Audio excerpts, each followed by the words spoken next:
Buenos días, vamos a seguir con la ficha de Borelo. Nosotros habíamos dado hasta la concepción de regla de derecho como último de los tres conceptos centrales de Kelsen. Después seguía, por supuesto saltamos a Herbert Hart, porque es muy sencillo, no hay mucha complejidad. Y vamos a saltar directamente al triple orden de problemas que se producen con la norma jurídica. Como triple orden tenemos el problema de la validez o invalidez, el problema de la eficacia o ineficacia y el problema de la justicia o injusticia. Es decir, que esto se supone de que una norma puede llegar a ser válida, pero puede ser ineficaz e injusta, puede llegar a ser válida, puede ser eficaz y puede ser injusta, y así sucesivamente la combinación que hay y que establece la ficha. ¿Qué comprendemos por validez? Por supuesto, debemos verificar si la norma jurídica fue dictada por la autoridad competente. Por supuesto, nos fijaremos en la Constitución Nacional, en el caso nuestro, para saber si esa autoridad que la dictó tiene la potestad para hacerlo, por eso deviene de la norma superior. Después nos fijaremos si esa norma no fue derogada por otra norma posterior, porque muchas veces sobre una norma sobre un tema puede ser indirectamente derogada. Derogada significa sacada del ámbito de la aplicación, es decir, que no se va a aplicar más y se va a reemplazar por una nueva norma que habla sobre el mismo tema y la misma controversia que trata de resolver.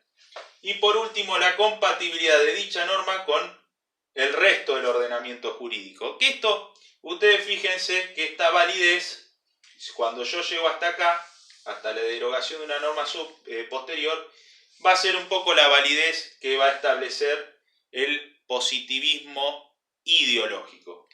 Y el positivismo metodológico va a contemplar la validez desde los tres puntos de vista, introduciendo también la compatibilidad con el resto del ordenamiento jurídico, y como habíamos hablado, va a verificar que la norma no esté en contraposición con la Constitución Nacional, que a su vez en la Constitución Nacional, como habíamos dicho en el positivismo metodológico, contempla o positiviza o escrituraliza esas normas o esos valores morales, ¿tá?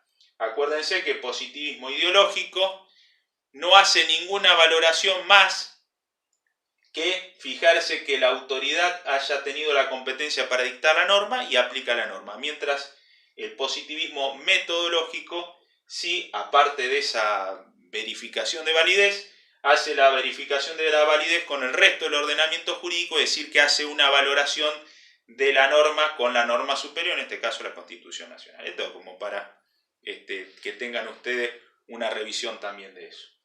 Por supuesto que después la eficacia es si la norma es cumplida por las personas a las que están dirigidas, porque puede ser, por ejemplo, de que la norma, si bien no es cumplida sobre la gente a la que se le fue dictada, tuvo eficacia porque las personas que bien no estaba dirigida, pero la cumplieron con el fin. Por ejemplo, yo dicto una norma de recaudación impositiva y se la dicto que la paguen los empresarios. Pero los empresarios, ¿qué es lo que van a hacer?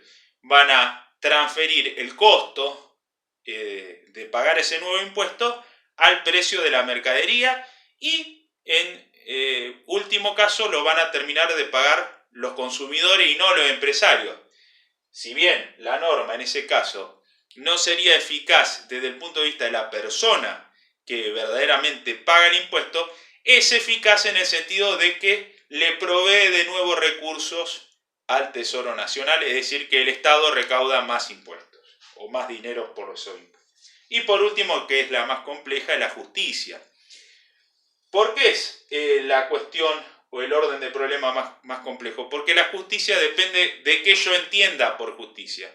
Si soy un naturalismo, como dijimos, la relación entre las valoraciones morales, dentro de esas valoraciones morales, la justicia como valor de valores, que dirían muchos juristas, es una concepción de un derecho natural y por lo tanto todo lo que no sea justo, diría aquí un naturalismo, no es derecho. Entonces ahí va a ser una justicia más pesada, por así llamarlo, con mayor relevancia. Sin embargo, si estoy desde un punto de vista de un positivista, puedo decir que en el caso de los escépticos éticos ni siquiera lo voy a tener en cuenta. ¿Por qué? Porque el escéptico, el positivista del escepticismo ético va a decir que directamente la justicia no la puede conocer porque no es un fenómeno sensible. Al no ser un fenómeno sensible no lo puedo conocer. Sin embargo, si es un positivista metodológico, va a decir que solamente va a reconocer aquella justicia que la sociedad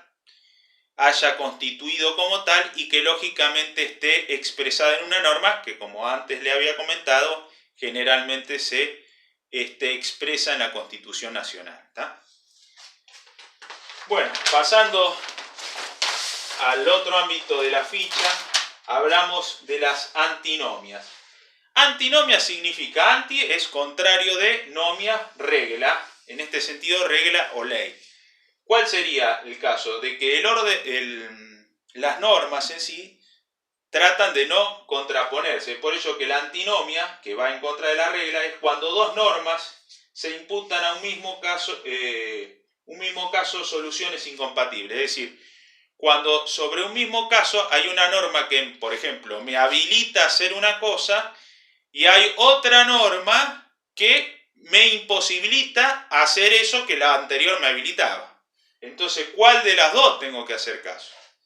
Es por ello que para que se produzca esta antinomia, por supuesto, tenemos que tener una condición. La condición es que la contradicción normativa, es decir, que las normas se refieran a un mismo caso. ¿Tá? Porque si hay una norma que es del fuero penal y hay otra norma que es del fuero civil, no hay contraposición, porque una solamente es a nivel penal y la otra es a nivel civil, entonces no va a haber contraposición porque los casos van a ser diferentes. Uno va a ser un caso penal y otro un caso civil. Y la otra condición es que las normas se prevean para dicho caso consecuencias incompatibles. Es decir, volviendo, el ejemplo que da la ficha me parece que es muy gráfico, es ese secreto médico. Por ejemplo, yo voy a un médico, ¿tá? A un médico privado. Entonces voy y le digo, mire, tengo una herida de bala. Y hay un secreto médico. ¿Por qué? ¿Por qué ese secreto médico? Porque posibilita al paciente a que no se preocupe por qué problema tuvo esa herida de bala, que de poder decirle al médico la dolencia que tiene para que el médico solucione el problema, y el médico se va a escudar en ese secreto médico. ¿Para qué? Para no hacer la denuncia, para poder atender al paciente. Pero ¿cuál era el problema? Que muchas veces en el sistema de salud público, ese médico es un funcionario público, ¿tá? Porque es una dependencia pública. Y como funcionario público, todos los funcionarios públicos tienen el deber de denunciar de todos aquellos delitos que le consten.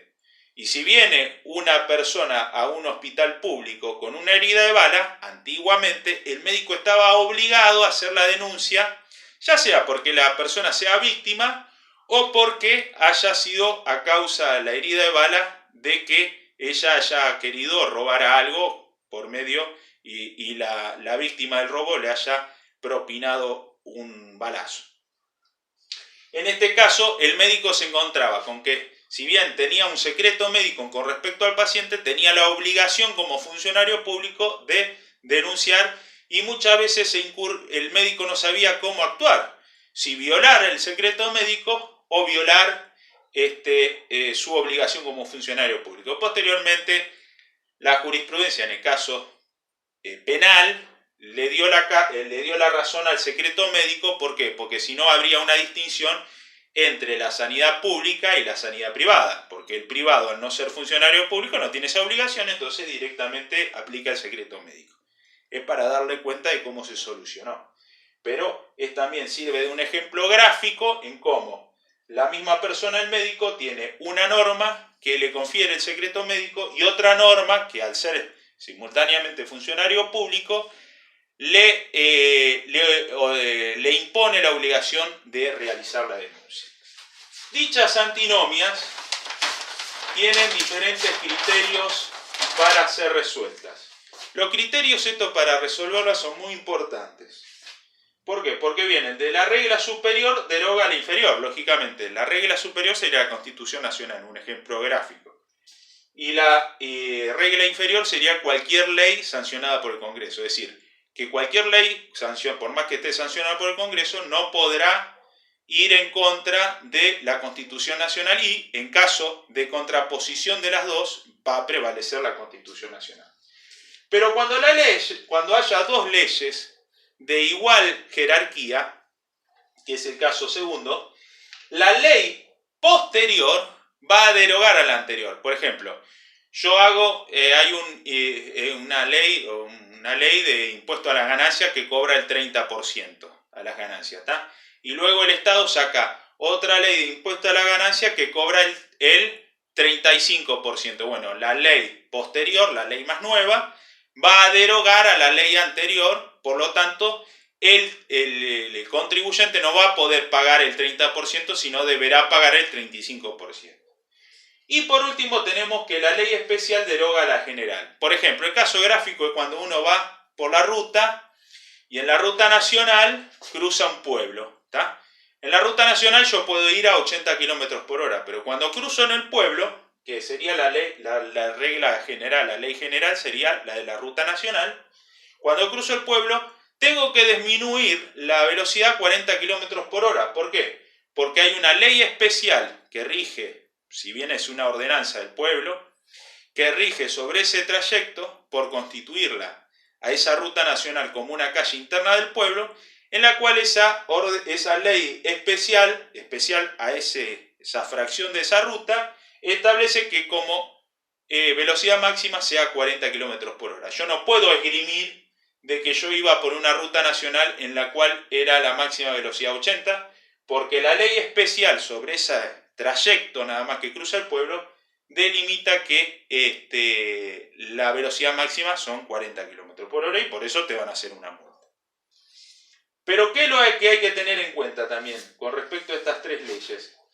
Que se deberán aplicar en el orden expuesto, es decir, que el criterio de la superioridad prevalece por sobre la temporalidad y la temporalidad sobre la especialidad. Por ejemplo, la Constitución Nacional prevalece más allá de que haya una ley posterior que derogue a la anterior, y esta a su vez prevalecerá por sobre la especial, porque vamos a suponer que hay una ley especial, pero hay una ley general que posteriormente se aplica a la especial, entonces la derogará. Sé que a veces es medio complejo para entenderlo, pero vayan estudiándolo y se van a dar cuenta de cómo establecerlo. Le voy a terminar, voy a hacer el último video con ordenamiento jurídico y ya terminamos con los videos. Espero que lo puedan entender y que les sea grato. Hasta luego.